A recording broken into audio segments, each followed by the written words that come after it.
Hi friends, welcome to Rani's kitchen. నేను మీ రాణి. Friends, ఈరోజు recipe వచ్చేసి కోడిగుడ్డు వెల్లుల్లి కారం అండి. ఫ్రై కర్రీస్ ఎక్కువగా ఇష్టపడే వారికి ఈ రెసిపీ అనేది బాగా నచ్చుతుంది. ఎగ్ కర్రీస్ అంటే చిన్నపిల్లల నుంచి పెద్దవాళ్ళ వరకు అందరికీ నచ్చుతుంది కదా.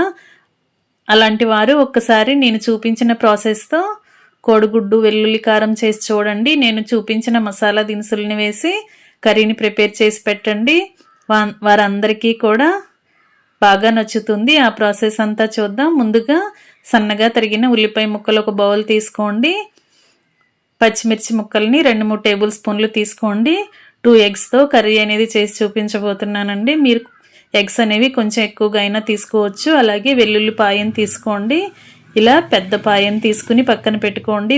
మిక్సీ జార్ తీసుకుని దీనిలోకి 1 టేబుల్ స్పూన్ ధనియాలు వేసుకోండి. అలాగే 1 అర టీ స్పూన్ జీలకర్ర వేసుకోండి. అలాగే 2-3 లవంగాలు వేసుకోండి. చిన్న దాల్చిన చెక్క ముక్క వేసుకోండి. అలాగే 1 ఇలాచీ వేసుకొని 10 వరకు మిరియాలు వేసుకోండి. ఇప్పుడు మనం మసాలా అనేది ప్రిపేర్ చేసుకుందాం. వీటిని కొంచెం బరకగా గ్రైండ్ చేయండి. ఈ విధంగా నలిగాయి కదా. ఇప్పుడు మనం వెల్లుల్లిపాయను తీసుకున్నాం కదా, దానిలో సగం వరకు వెల్లుల్లిపాయ రెబ్బల్ని ఇలా మిక్సీ జార్లో వేసుకుని తగినంత సాల్ట్ వేసుకుని 2 టీ స్పూన్లు కారం వేసుకోండి. చిటికెడు పసుపు కూడా వేసుకుని ఇదంతా కూడా మెత్తగా గ్రైండ్ చేద్దాం.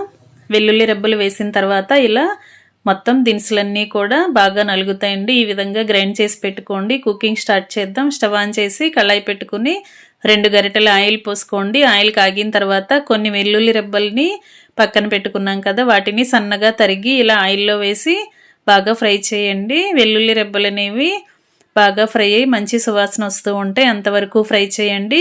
అలాగే ఉల్లిపాయ ముక్కల్ని వేసేసుకుని సన్నగా తరిగిన పచ్చిమిర్చి ముక్కలను కూడా వేసుకుని బాగా మగ్గించండి. ఆనియన్స్ అనేవి త్వరగా మగ్గటానికి సాల్ట్ వేసుకుందాం. మనం మిక్సీ జార్లో కొంచెంగా సాల్ట్ వేసుకుని గ్రైండ్ చేసుకున్నాం కదా. ఇప్పుడు ఆనియన్స్ మగ్గటానికి మాత్రమే కొంచెంగా సాల్ట్ వేసుకుని కొన్ని కరివేపాకులు కూడా వేసుకోండి. ఇప్పుడు ఆనియన్స్ అనేవి బాగా మగ్గించండి. గరిటెతో కలుపుకుంటూ మగ్గించినట్లయితే ఇలా ఉల్లిపాయ ముక్కలన్నీ కూడా ఈవెన్గా ఫ్రై అవుతాయి. ఈ విధంగా బాగా మగ్గిన తర్వాత మనం ముందుగా గ్రైండ్ చేసి పెట్టుకున్న వెల్లుల్లి కారం ముద్ద అంతా కూడా అలా వేసేసుకుందాం. ఈ మసాలా ముద్ద అంతా కూడా ఆనియన్స్లో వేసేసుకుని దీనిని కూడా ఆయిల్లో బాగా ఫ్రై చేయండి. ఇలా మొత్తం అంతా కూడా బాగా ఫ్రై అయ్యి మసాలా అంతా కూడా ఉల్లిపాయ ముక్కలకి బాగా పట్టింది కదా. ఈ విధంగా బాగా మగ్గించండి. ఫ్లేమ్ మాత్రం సిమ్లోనే పెట్టుకుని ఈ ప్రాసెస్ అంతా చేసుకోండి. ఇప్పుడు తీసుకున్న ఎగ్స్ని బ్రేక్ చేసుకుని అలా కళాయిలో వేసుకుందాం. ఎగ్స్ వేసిన తర్వాత మనం గరిటెతో కలుపుకున్నట్లయితే ఎగ్స్ అన్నీ కూడా చిన్న చిన్న ముక్కలుగా పొరుట్లాగా వచ్చేస్తుందండి. అలా కాకుండా కొంచెం పెద్ద ముక్కలుగా కట్ చేసుకుందాం. దానికోసం మూత పెట్టి 2 నిమిషాలు అలా వదిలేసినట్లయితే ఎగ్ అంతా కూడా చక్కగా బాగా ఉడుకుతుంది. ఇప్పుడు దానిని వెనక వైపు కూడా ఉడికించి చిన్న చిన్న పీసెస్గా కట్ చేసుకుని కర్రీలో కలిపినట్లయితే పిల్లలకి బాగా నచ్చుతుందండి. ఈ విధంగా మీరు కూడా ఎగ్ని ఇలా కావలసిన సైజులో ముక్కలుగా కట్ చేసుకుని కర్రీలో కలపండి. కర్రీ టేస్ట్ అనేది చాలా చాలా బాగుంటుందండి. ఇంకా స్టవ్ ఆఫ్ చేసుకుని వేడివేడి కర్రీని వేడివేడి రైస్లో సర్వ్ చేసుకుంటే కమ్మని కోడిగుడ్డు వెల్లుల్లి కారం రెడీ అయిపోయినట్లే. వీడియో నచ్చినట్లయితే లైక్ చేయండి. మీరు ఒకసారి ఇదే విధంగా కర్రీని ప్రిపేర్ చేసి ఫ్యామిలీకి సర్వ్ చేయండి. ఫ్రై కర్రీస్ ఎక్కువగా ఇష్టపడే వారికి ఈ కర్రీ అనేది బాగా నచ్చుతుందండి.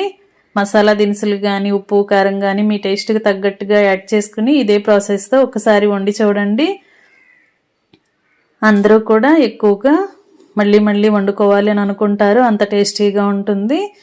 రెసిపీ నచ్చినట్లయితే వీడియోకి లైక్ చేయండి. ఛానల్ని సబ్స్క్రైబ్ చేసుకుని పక్కనే ఉన్న బెల్ బటన్ క్లిక్ చేయండి. నేను పెట్టబోయే రెసిపీస్ అన్నీ డైలీ మీ ఫోన్కి నోటిఫికేషన్కి వస్తాయి కదా, ఓపెన్ చేసి చూడండి.